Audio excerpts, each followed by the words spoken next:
There is a person you cannot stand, and the strength of how much you cannot stand them is a number you have never once stopped to read. You know the feeling. The name appears on your phone, and something in your jaw tightens before you have even opened the message. They walk into the room, and your whole nervous system shifts into a low, defensive hum. They do the thing they always do, the selfishness, the need to make it about themselves, the way they take up every inch of air, and a contempt rises in you that is older and larger than anything they have actually done that day. You think you are reading them clearly. You think your anger is simply an accurate report on their character. But here is what no one tells you about that fury. You are not looking at a window. You are looking at a mirror. And the face that enrages you so completely is delivering a message addressed to you. You have just been reading it for years, as if it were about them. Carl Jung gave this mechanism a name, and once you understand it, you cannot unsee it in your own life. He called it projection, and he meant something far more precise and far more personal than the casual way we use the word. He understood that the things we refuse to own in ourselves do not vanish. They get cast outward, thrown onto the people around us like an image thrown onto a screen. And then we stand there reacting to our own disowned material as if it lived entirely in someone else. The person who enrages you most is very often carrying, in plain sight, the exact part of yourself you were forbidden to be. By the end of this, you will know why one specific person can hijack your peace from across a room, why the size of your reaction is a map and not a verdict, and where the trait you are prosecuting actually lives. You will learn how to withdraw a projection, which is one of the most disorienting and liberating things a human being can do, and you will understand why the people you have cast as villains were never the real story. But there is a part Jung would have you sit with that is harder than the anger, harder than admitting you were wrong about them. The thing you despise in that person is not a flaw you happen to notice.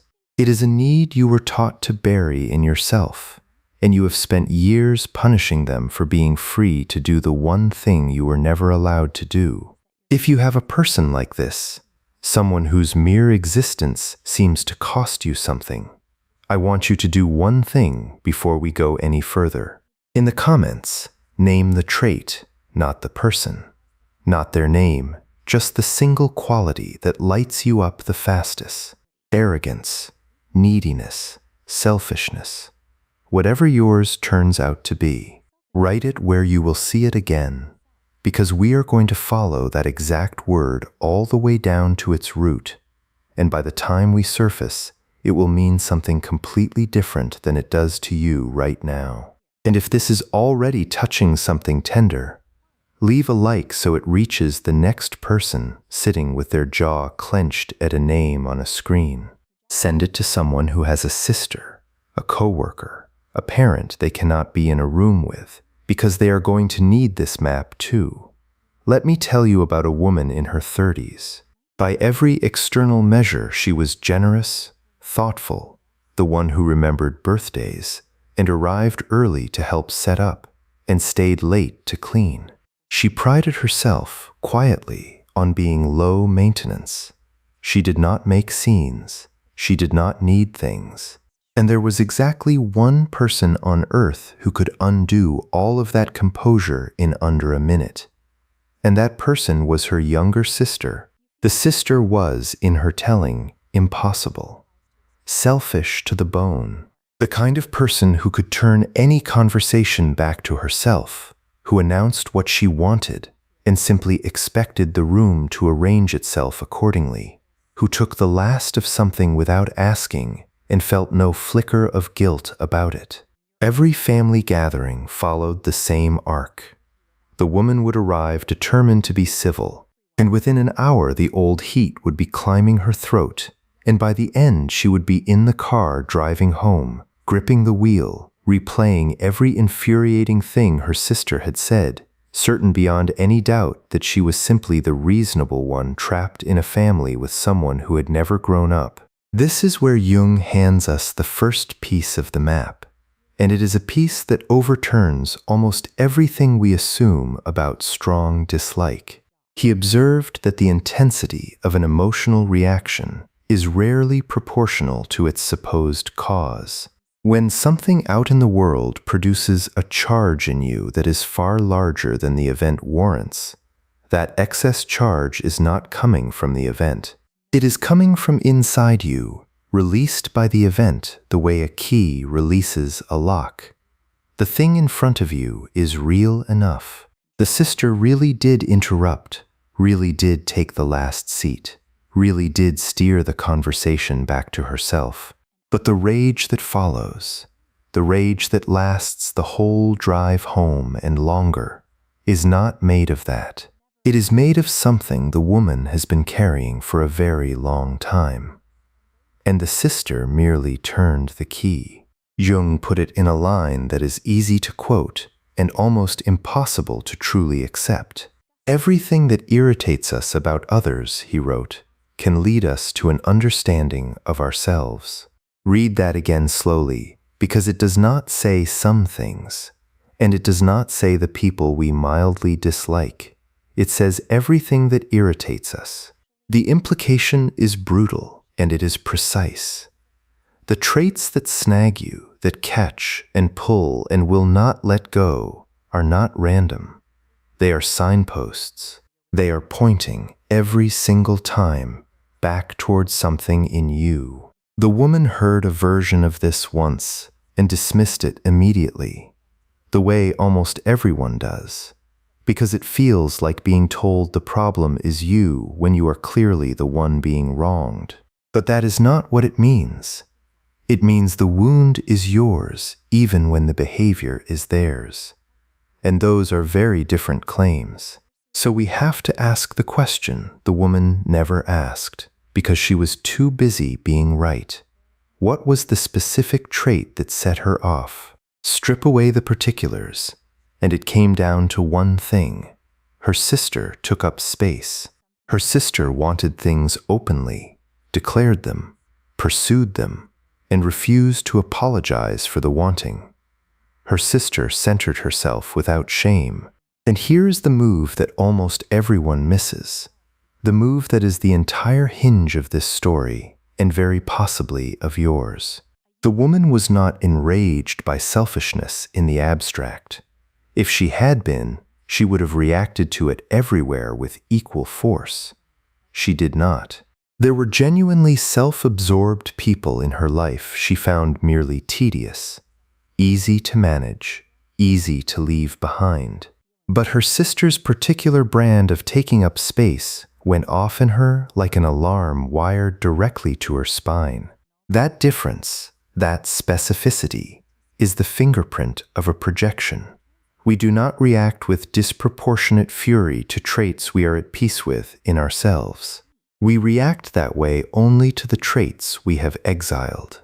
Jung called the storehouse of those exiled traits the shadow. And the word is one of the most misunderstood in all of psychology.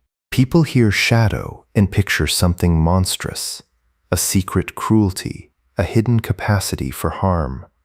That is not what he meant. The shadow is simply everything about yourself that you have disowned, the whole collection of impulses and appetites and energies you pushed down into the dark, because somewhere, early, you learned they were unacceptable. And the crucial thing, the thing that changes how you read your own anger forever, is that the shadow does not fill with what is bad. It fills with what was forbidden. For one person, the forbidden thing is tenderness. For another, it is ambition. For this woman, what went into the dark was the right to want, the right to take up space, the right to put herself in the center of her own life without first earning permission. She had buried her own appetite so completely that when she saw it walking around freely in her sister, unbothered and unpunished, it did not register as a quality. It registered as a threat. This is the thing that makes projection so invisible to the person doing it.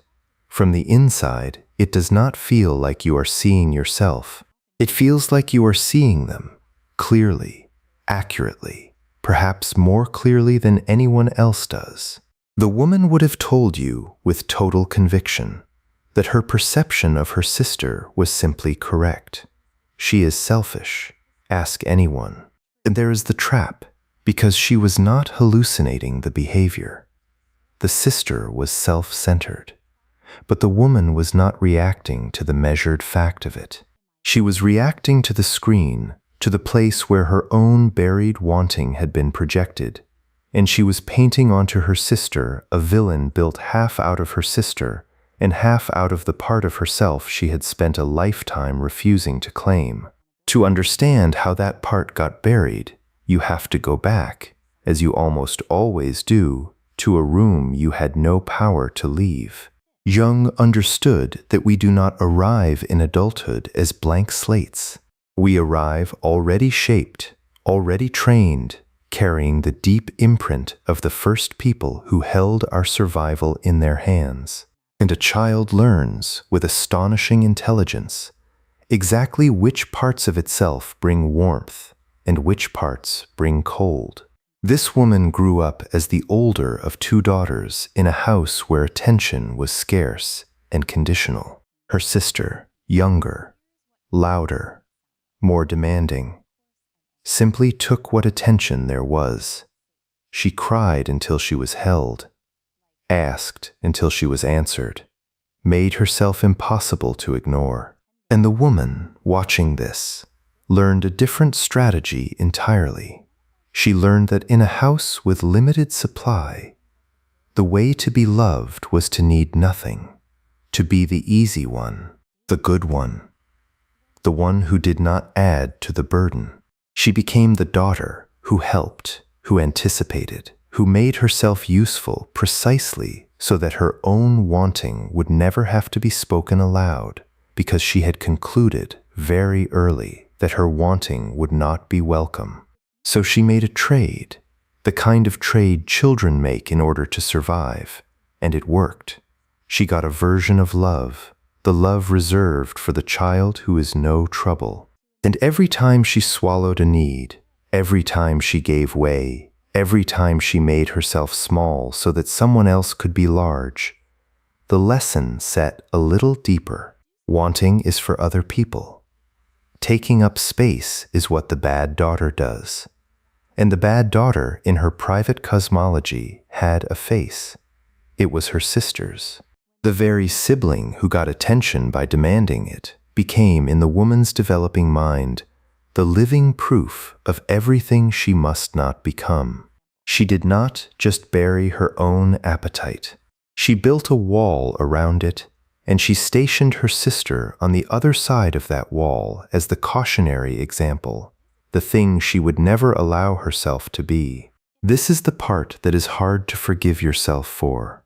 So let me reframe it before it lands wrong.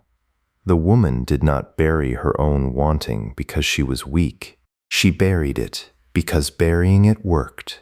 In that house, with those people, self-erasure was the most intelligent move available to a small person with no power, and it earned her exactly the love it was designed to earn. The tragedy is not that she made the trade. The tragedy is that no one ever told her the terms had expired. She kept enforcing a childhood law decades after the courthouse that issued it had closed, and the law had a victim she had appointed without ever knowing she had done it. Every time her sister took up space, the woman did not just disapprove. She experienced it as a kind of cheating, as someone getting away with the very crime she had sentenced herself to a life of never committing. The sister's freedom was an indictment of the woman's lifelong self-imprisonment, and the verdict felt unbearable. So she did what we all do with feelings we cannot bear. She converted the indictment into contempt and aimed it outward. Here is the mechanism, named plainly because naming it is how you begin to take the power back. I call it the appointed villain. The appointed villain is the person in your life onto whom you have outsourced a disowned part of yourself, so that you can hate that part safely at a distance in someone else's body. It is one of the most comfortable arrangements the psyche ever builds, because it lets you keep the wall intact. As long as selfishness lives in your sister, you never have to ask whether some healthy version of self-regard might be missing in you. As long as the arrogance is all his, you never have to feel the buried confidence you were shamed out of. The appointed villain absorbs the trait so you do not have to claim it, and in exchange you get to feel righteous, clear-eyed, justified. It is a brilliant solution.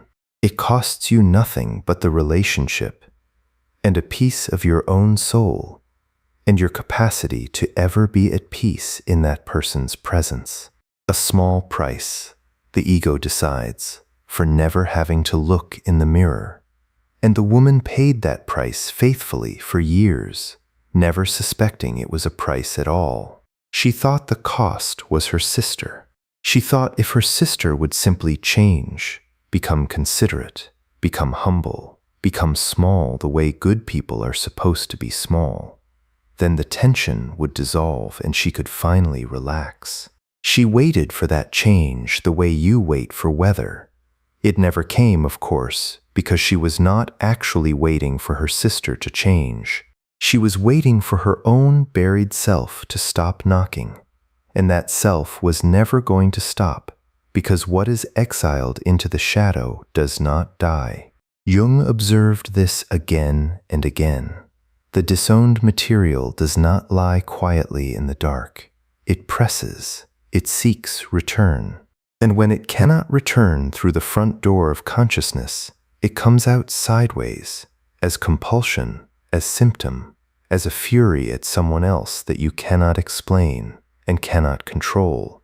For this woman it came out as a chronic, grinding resentment that had begun to leak past its container. It was no longer only her sister. She had started to notice the same heat rising at a friend who negotiated for herself without apology, at a colleague who asked for the raise and got it, at a woman in a meeting who simply said what she thought and let the silence afterward belong to everyone else. The woman had filed all of them privately under the same heading: selfish, too much, full of themselves.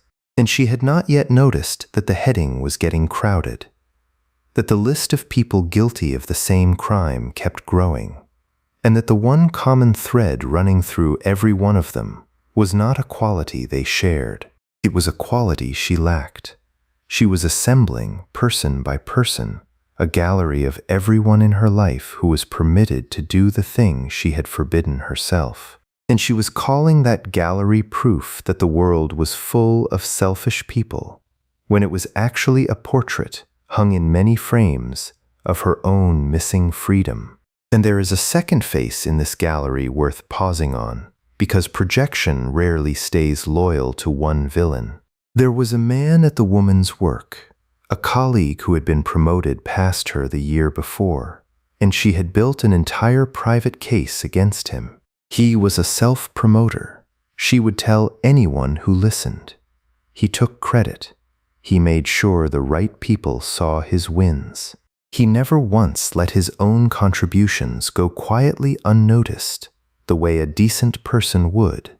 She could feel the familiar heat whenever his name came up in a meeting, the same alarm, the same certainty that she was simply seeing him accurately. But the man had done nothing to her. He had not stolen her work. He had not lied. He had committed the single unforgivable crime of advocating for himself in plain view, of believing his own efforts deserved to be seen, and she had filed that under arrogance because the alternative was unthinkable. The alternative was that he was doing, openly and without apology, the one thing she had spent her whole career refusing to do, which was to let her own value be visible. She had stayed quiet about her wins for years, told herself it was humility, told herself the good work would speak for itself, and watched person after person pass her while she waited to be noticed by people who were never going to notice. The man was not her enemy. He was a tutorial she was too furious to read. He was holding up, in a different frame, the exact same disowned freedom her sister held, and the fact that the trait kept reappearing in person after person was the loudest signal of all that the source was not out there. The source was the one constant in every scene, the one common denominator standing in the center of the gallery, looking out at all the faces and refusing, still, to recognize her own. This is the moment the work stops being about the sister and starts being about the mirror. And it is also where it gets genuinely difficult, because withdrawing a projection is not a pleasant insight you have once and then feel better. It is a kind of demolition. Jung was clear that meeting your own shadow is one of the hardest things a person ever does, precisely because the shadow does not feel like you. It feels like an intruder. The day the woman first glimpsed the truth, it did not arrive as relief. It arrived as nausea. She was driving home from yet another gathering, mid-rant in her own head, cataloging her sister's offenses, when a single thought slipped in under the noise and would not leave. She wishes for things out loud, and the thought that came behind it, uninvited and ice-cold, was, when did I stop doing that? When was the last time I wanted something out loud and let someone hear it? She scanned back across the years and found nothing, not one instance she could point to. And in that silence, she understood, with a horror that had no place to go, that she was not angry at her sister for being selfish. She was grieving in the only language she had left, the self she had never been allowed to be. That is what the withdrawal of a projection actually feels like in the body. It is not the satisfying click of solving a puzzle. It is the floor dropping out, because the moment you reclaim the trait, you also reclaim everything you used it to avoid.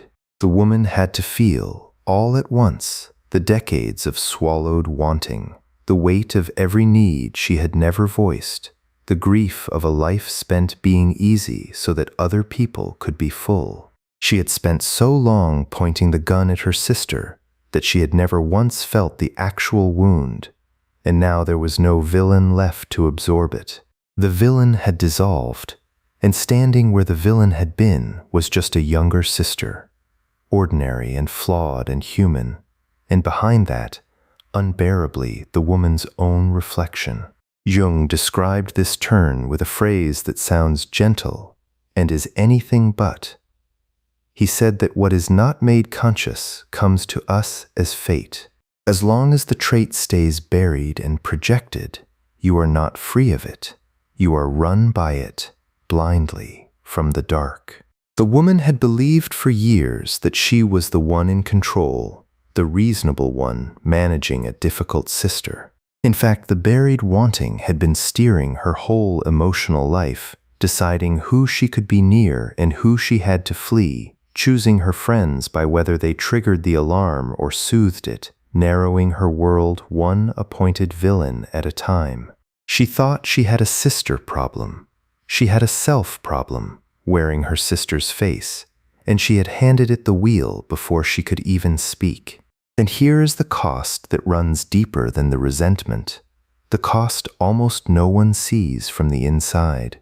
The projection had not only poisoned her feeling about her sister, it had quietly amputated a capacity she desperately needed in her own life, because the trait she despised, stripped of the distortion, was not actually selfishness.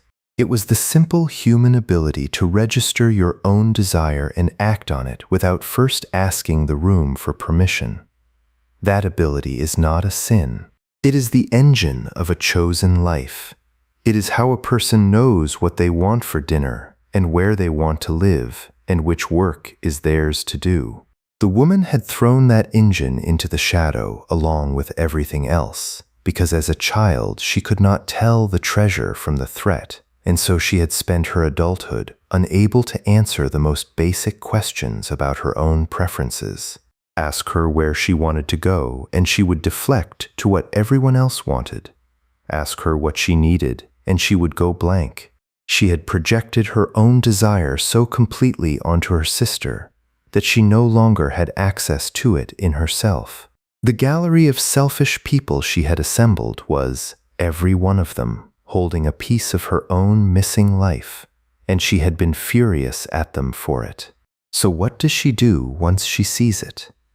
This is where most people make the mistake that turns insight into a new kind of harm, and Jung mapped the trap with precision. The first temptation, once you realize you have buried your own appetite, is to swing violently to the opposite pole. The woman who spent 30 years as the accommodating one is suddenly tempted to become the very thing she despised, to take, to demand, to center herself with the same unapologetic force she had hated in her sister, and to call that healing, to announce that she is done being small, and to start being large in exactly the way that had enraged her, mistaking the swing for growth. And it feels, for a moment, like liberation. It feels like finally claiming what was stolen. It is not liberation. It is the pendulum. Jung understood that any quality pushed to an extreme and held there will eventually swing into its violent opposite, and that the swing always feels like progress even as it traps you. The woman who is all accommodation does not become free by becoming all appetite. She just trades one prison for its mirror image. The accommodating self gave away all her ground. The newly selfish self would give away all her connection. And worse, it would prove the old story right, the childhood story that said wanting makes you the bad daughter. She would become the cautionary tale she had spent her life avoiding, and she would call it victory. The exiled trait, seized rather than integrated, does not heal you.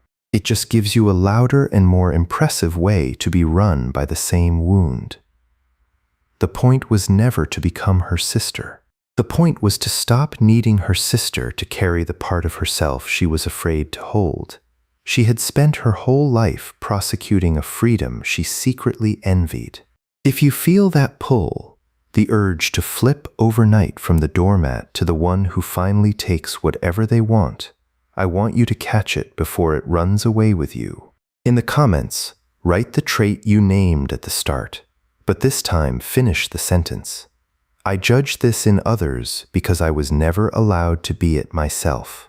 Not as a confession of guilt, but as the first accurate thing you may have said about that relationship in years. Naming the projection is how you reach in and take the wheel back. And if you know someone who has one person they cannot stop prosecuting, one appointed villain who occupies far too much of their inner life, send them this, because no one can withdraw a projection they cannot yet see. So if the answer is not the doormat and it is not the mirror image of the villain, what is it? Jung gave the way through, and it is not a swing, it is a synthesis. He called the goal of all this work individuation, the slow, conscious labor of becoming whole, which means taking the exiled parts and bringing them back into relationship with the rest of you, rather than letting them either rot in the dark or seize the throne. You do not kill the accommodating woman and crown the selfish one. You do something far harder. You let your own buried wanting back into the house, and you teach it, slowly, how to live there alongside the generosity that was always real. Watch how this actually worked in her life, because the breakthrough was quieter than the rage and incomparably stronger. A few months after that drive home, the family gathered again, and the sister did what the sister always did. She announced, over everyone, what she wanted to do with the afternoon, fully expecting the plan to reshape itself around her. The woman felt the old heat begin its familiar climb, but this time, Instead of swallowing it or unleashing it, she did the unfamiliar thing. She let the heat sit in her chest without discharging it, and she asked it the new question. What is this actually about? And the answer came back, not as fury this time, but as information. It is not about her. It is about me. There is something I want this afternoon, and I have never once said it. So she did. In a level, unremarkable voice, she said what she would like to do, not as a demand, not as a counterattack, just as a fact about herself, set on the table beside everyone else's. The room paused, because in all their years together, no one could remember her ever simply stating a preference. And then the afternoon rearranged itself, a little, to include her. She had taken up space. The world had not ended, and the alarm that had been wired to her spine for 30 years had nothing left to ring about, because the thing it had been guarding against was now standing calmly on the inside. That is the transcendent function. The third thing Jung said is born only when you stop forcing the opposites in you to fight for the throne and instead hold them both long enough for something new to emerge. The woman at that gathering was not the doormat. She kept her own wanting, and she was not her sister. She kept her real generosity, the genuine warmth that had never been the problem. She had become something neither of them could be alone. A woman who could want something out loud and still be kind, who could take up her share of the room without needing anyone else to take less, who could love her family and also belong to herself at the same table. The generosity was never the disease. It was real, and it stayed. What returned was the spine underneath it, so that the giving was finally a choice instead of a hiding place. The generosity stayed, but it now answered to her. But I have to be honest with you about what this looked like, because the word integration makes it sound like one triumphant scene, and it was not. It was 100 small, clumsy moments. The first few times she voiced a want, she overcorrected, said it too sharply, braced for a fight that did not come, and felt the old shame rush in behind it. She caught herself, more than once, sliding back into the appointed villain story, narrating her sister's selfishness out of pure habit before remembering it was her own reflection she was looking at. The reclaimed part does not come back polished.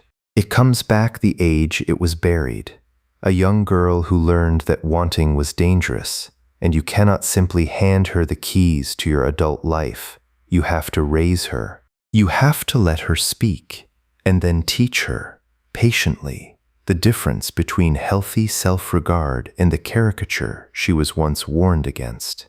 Withdrawing a projection is not a door you walk through once. It is the pause before you react. The half-second in which you ask whether this anger is really about them, or whether the size of it is the tell, whether you are seeing a person or seeing a screen. Every time she chose to look in the mirror instead of through the window, the third position grew a little more solid under her, until one day it was no longer a battle. It was simply how she saw. And here is what happens to the relationship itself when the projection comes down. The part the appointed villain never anticipates. The sister changed, or seemed to, though nothing about the sister had actually moved. What changed was that she had been demoted from villain back to person. The woman began to notice things she had been unable to see through years of charge. That her sister's loudness had its own root. That the demanding child in a house of scarce attention had simply chosen the opposite survival strategy and was carrying her own wounds underneath the bravado. The selfishness, seen without the projection layered over it, turned out to be something more ordinary and more human. A person doing her flawed best with the tools she was handed, no more guilty than the woman herself. They did not become close overnight. Some of the distance was real and stayed real, but the unbearable charge was gone. And in its absence, the woman could finally be in a room with her sister and feel something she had not felt in decades. Boredom, sometimes. Mild affection, sometimes. The flat, unremarkable peace of being near another regular human being. After years of treating her sister as the most important antagonist in her life, the woman discovered that the most disorienting thing about withdrawing a projection is this. The villain you have organized so much of yourself around turns out, in the end, to be merely a person. And that is somehow harder to accept than the villain ever was, because a villain gives your pain a shape, and a person just gives it back to you to carry. Now we can return to where this began and see it with new eyes. You are furious at a mirror, the face that enrages you across the room, the one whose every move costs you something, has been holding up a reflection of your own exiled self this entire time, and you have been reading the reflection as a report on them. The size of your reaction was never a measure of their crime. It was a measure of how much of yourself you buried in that exact direction. The contempt was the wall rattling. The fury was the part of you that you sealed away, recognizing its own face in someone free enough to wear it, and throwing itself against the glass. And notice what this story refuses to tell you, because it would be a lie. It does not say the person who enrages you is secretly wonderful, or that they did nothing wrong, or that you owe them an apology for having feelings. Some of what you see in them is genuinely real, genuinely theirs, and you are allowed to dislike real things. Withdrawing a projection does not turn a difficult person into a saint. It does something stranger and more useful. It hands you back the part of the picture that was always yours, so that you can finally tell the difference between what is them and what is you. The work was never to love your villain. The work was to stop needing one. Because the moment you can hold the trait inside yourself, consciously, the screen goes dark, and the person standing where the screen used to be is just a person, no larger and no more powerful than anyone else in the room. So here is the thing this whole story has been moving toward. You can put the gun down. The person across from you was never the target you thought they were. You were aiming all this time at a window with your own reflection in it, and every shot you fired landed in yourself. What enrages you in them marks the exact coordinates of what you disowned, which means your fiercest dislikes are not noise. They are a map, the most honest map you will ever be given, of where your own buried strength is hidden. Follow the heat down to its root, and you will not find a villain there. You will find a part of yourself, exiled long ago, alive and intact and waiting, still hoping you might one day remember it was never the enemy. It was you. If something in this has loosened a grip you have held for years, I want you to do the gentle, difficult thing.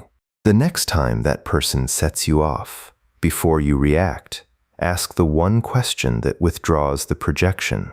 Not who are they, but what part of me am I seeing? You do not have to forgive anyone. You only have to stop firing at the glass. The window was always yours. And if you want to keep walking through the rest of Jung's map of the self you exiled, room by room, follow along, because we are only at the third door. There are 17 more, and each one hands you back another piece of the person you already are. Thanks for watching. See you in the next dimension.